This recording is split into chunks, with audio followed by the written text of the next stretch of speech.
Look, life is a series of yeses and nos, but it seems like in cruising we got a lot of nos lately. Prince is saying no, and Carnival even telling a pregnant lady no. It's insane. Plus, the U.S. government is warning all of us about a very dangerous travel destination. That, plus a whole lot more.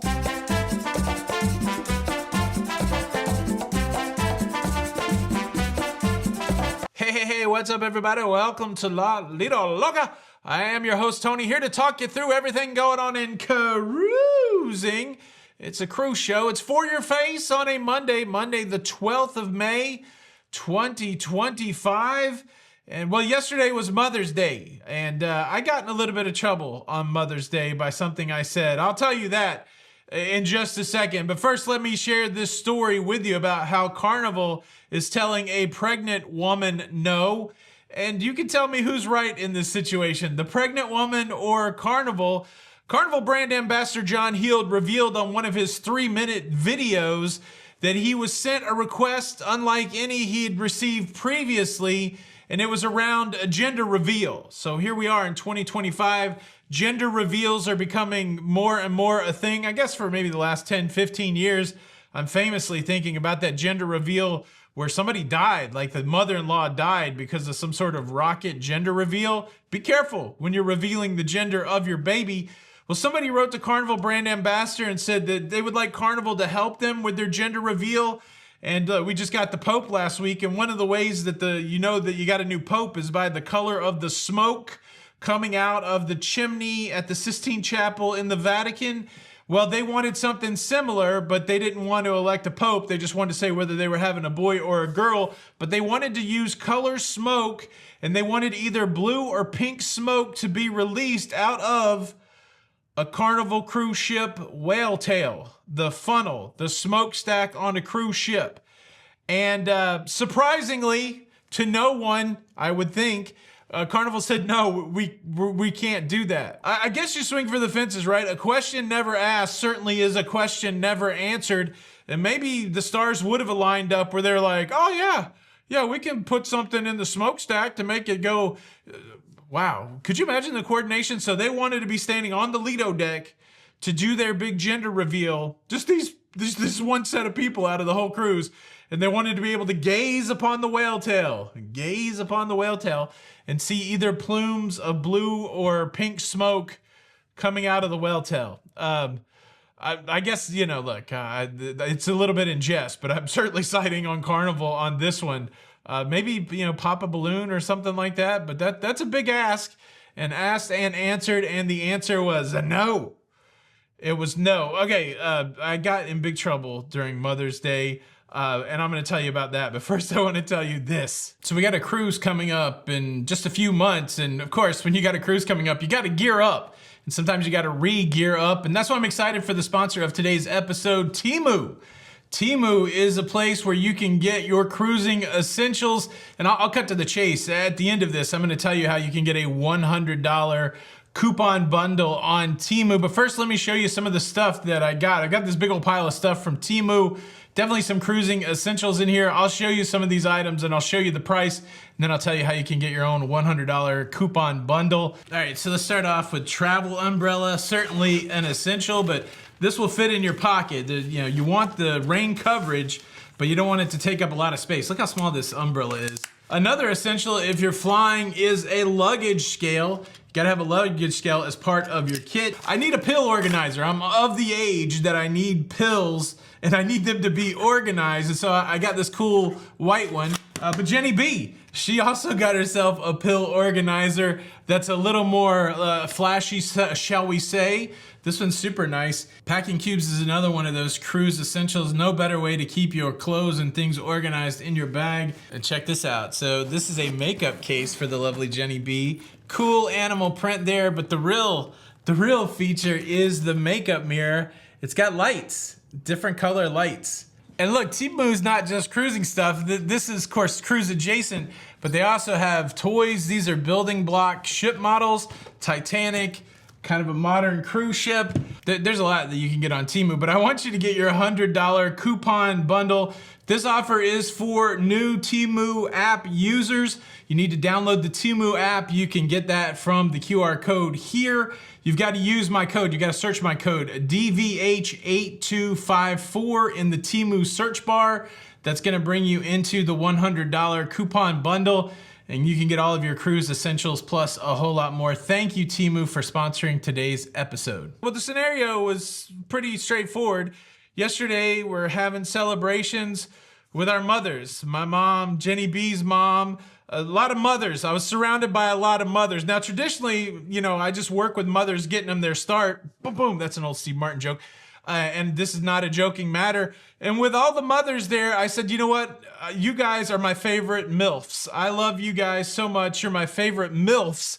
And, you know, a bunch of the other dudes in the room, I don't know what they're into in their life, but they gave me a look like, did you just say MILFs? You know what MILFs are? And finally, my mother-in-law, bless her heart, she said, Tony, you know what a MILF is? I said, yeah, Mom, I would like to love forever. You know, it seems reasonable. I love my mother-in-law. I love my mom. I love my wife. These are moms that I want to love forever.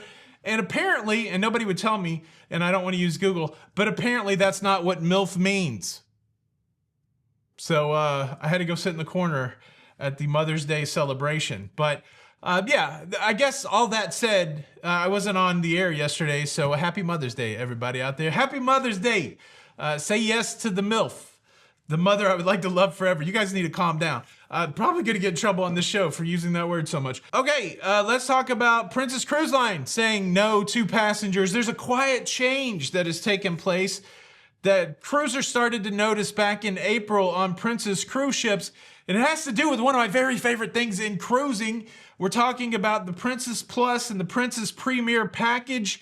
I love that package because I get unlimited specialty dining, I get 4 devices on the internet, and I get a drink package, and I don't drink a lot of alcohol, but what I do drink is a lot of them Sody Pops. I love the Sody Pops, and one of my favorite things about these Princess packages is that you can just walk up to a bar and say, hey bartender, give me a couple cans of Coke Zero to go. You can take one and drink it now. You can take another one up to your cabin. And when you wake up in the middle of the night, if you want to crack open a Coke Zero or something, you got it there. You can even get on room service and order yourself a peanut butter and jelly sandwich and say, hey, include 3 cans of soda. And then they bring it right to your cabin and you got some soda. Apparently, that's no longer the case. You know, they've changed these packages to say that now these packages only include the fountain soda, which sucks. I mean, let's be honest. Most of the time, if you get a fountain soda on a cruise ship, it's coming out of a gun. The same gun that they may pour alcohol or alcohol mixers with. The whole point is that it's easy. You just hook it up to a line and all of a sudden you can shoot soda out of a gun. It's probably less expensive for the cruise line. It's probably more convenient for the cruise line. But dang it, it's not for the customer. And I hate when they make changes that are, dang it, not as good for the customer. And certainly the new language on the website, it could have been always the language. Maybe this is just something of an enforcement of a policy. I don't know. Maybe you out there, you would know. But yeah, my 2 favorite packages on Princess now no longer include canned soda. I still think the specialty dining and the internet and the gratuities, they're going to make it a good value for me. But it's going to change the way I consume beverages on the cruise ship. And I don't know that I like it. I don't know that I like it. You know, is this much ado about nothing? Or are you soda people out there that this no? There's a lot of cruise lines that won't give you the can, which is annoying. It's like, just give me the freaking can. There's nothing worse than they crack a can and pour a can over ice and then they just leave the other half of the can just open for the next person. It's like, just give me the can, man. Can I get the can, man? Yeah, that's, of course, it's not the most crazy, worrisome thing in the world, but you like what you like, I guess. You know what I'm saying? You know what I'm saying? And look, unfortunately, I'm not done with the ways that cruise lines are telling us no. Carnival's saying no to another big thing that customers want. I'm going to save that. Let me get through this other stuff. Cruise news story number 3. Costa Cruise Line, which is owned by Carnival Corporation, is getting rid of another cruise ship. The ship that's leaving Costa is the Costa Fortuna. Came into service in 2003. It's the longest serving ship for Costa. And this is a part of a multi-year program where Costa has been trying to optimize its fleet. They've spent $225 million since 2021 to try to get their fleet in the spot that they want it to be in. But it's wild. I mean, they've jettisoned a lot of ships. They sent 3 ships over to Carnival Cruise Line. Now you've got the Fortuna leaving, but it doesn't seem like it's the end because they are refurbishing other ships. I think they put like 20 million plus into the Costa Serena. So a wild play. You know, part of the play could be just brand recognition. You see those ships move over to Carnival Cruise Line, and Carnival Cruise Line certainly more recognizable around the world than I would say Costa Cruise Line. They're in the same parent company, so it's an interesting move that way. But yeah, starting in the fall of 2026, there'll be one less Costa ship, Costa Fortuna, going away. It's a little troubling. Something else that is troubling is cruise news story number 4. On May the 8th, the U.S. government has reissued its level 2 warning about traveling to the UK.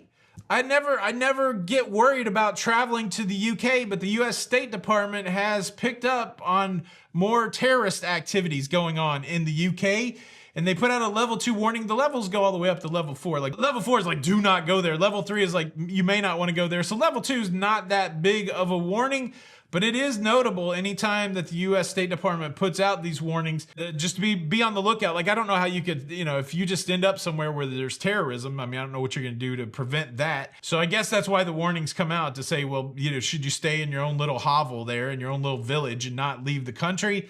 I don't know. I feel like the juice is usually worth the squeeze when you do international travel, but it's good to have in the back of your mind, not for paranoia, but I guess just for safety's sake. Yeah, U.S. government saying, be careful when you're visiting the UK. Fish and chips. Man, those fish and chips I had in London, so good. So good. All right, we need to move on to another way Carnival is saying no. But before we do that, let's take a break. Dance break. Get up. Get up.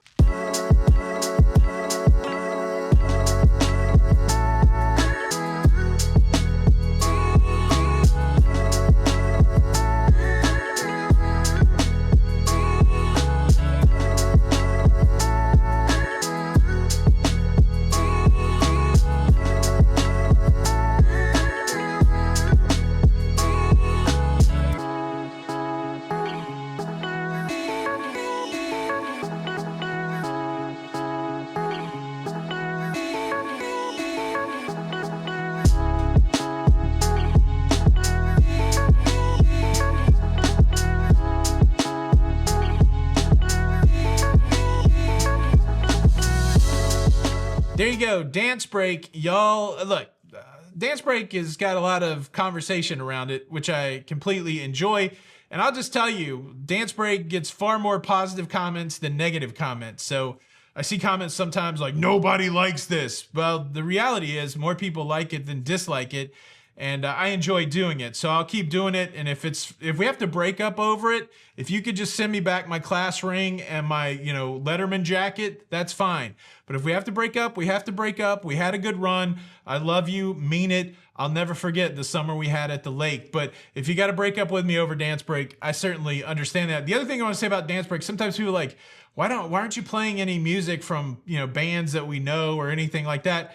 This, you know, like, this is, I produce this show, and this is what I do for a living. And so I get paid by producing these shows. I make advertiser-friendly content for YouTube, and they pay me.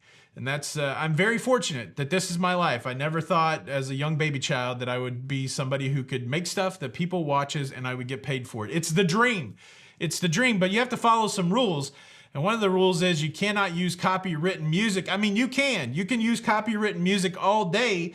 But when you do use copywritten music, like if I threw a Led Zeppelin tune in there, for example, then that would allow Led Zeppelin to come in and take all of the money. If I did 40 seconds of Whole Lotta Love, Led Zeppelin can come and take the all the money that this show generates.